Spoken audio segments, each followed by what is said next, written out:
What's up, everyone? A major political leader is assassinated. Days later, his widow steps onto a stage, and what she says? Well, it could change everything. We're breaking it all down, right now. Hit that subscribe button, you're not going to want to miss this. So listen to this. Those were the very first words Erika Kirk spoke to the public after the assassination of her husband, the conservative leader Charlie Kirk. That one sentence, it basically set the stage for everything that was about to happen. You hear a statement that powerful, and it just raises a ton of questions, right? So in this explainer, we're going to get right into it, what went down, what she actually said, and what this all means for the future of the movement he built. Okay, first things first. Let's get the basic context for how we even got to this moment. So, the victim here was Charlie Kirk. You probably know him as the founder of Turning Point USA, which is this huge, super influential conservative organization that focuses on high school and college kids. And the suspect? He's a 22-year-old named Tyler Robinson. And get this, he was arrested less than 24 hours before Erika Kirk gave that speech. The timing is wild. Now, the official report from law enforcement is pretty straightforward. Their conclusion is clear. They believe the suspect, this Robinson guy, acted completely alone, a lone wolf. But, and this is a huge but, listen to how Erika Kirk talks about it. She keeps using the plural, evildoers. That is a direct challenge to the official story.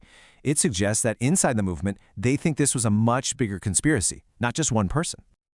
So, with that major conflict just hanging in the air, let's dive into the core of her speech. This wasn't just about the crime. It was a tribute to her husband and what she said was his real mission. And where she chose to speak from is so important. She was in the exact same studio where Charlie Kirk filmed his show. It's a place his millions of followers would know instantly. Super personal, super powerful. And it was from that studio that she shared this really personal detail. She said that if he'd ever run for office, his #1 goal wasn't some specific policy. It was this idea of reviving the American family. She also used some incredibly powerful religious language to frame what happened. This wasn't just a tragedy. In her words, he's now on a work trip from Jesus and wearing the glorious crown of a martyr. I mean, that completely changes the narrative from him being a victim to being a powerful symbol. So, as you can imagine, a message of martyrdom and mission, well, it had a huge and immediate effect. Let's look at how the movement actually responded. The money, for starters, was just staggering. A crowdfunding page on a Christian platform for the Kirk family raised over $3.7 million. And that was like almost instantly. And that crazy fundraising number? It got a massive kickstart from a single $1 million donation. And it came from a company owned by another conservative media giant, Tucker Carlson.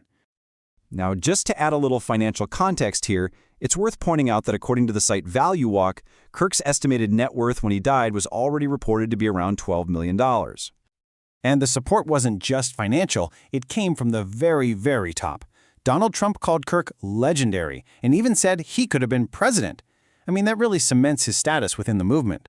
So here's the bottom line. Charlie Kirk is gone, but his legacy is now being cemented as this martyr figure. So what on earth happens to the organization and the movement that he built? Well, Erika Kirk answered that question immediately. She didn't just give a tribute, she made a direct recruitment pitch, a call to action for students to go out and join Turning Point USA. This right here was her core message. She finished with this absolute promise, a super clear signal to both friends and foes that her husband's work wasn't just going to continue, it was going to grow. And that leaves us with this one huge lingering question.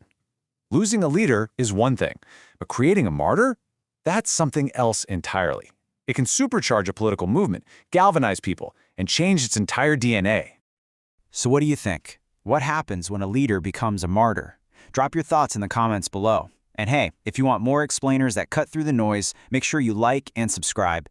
We'll see you next time.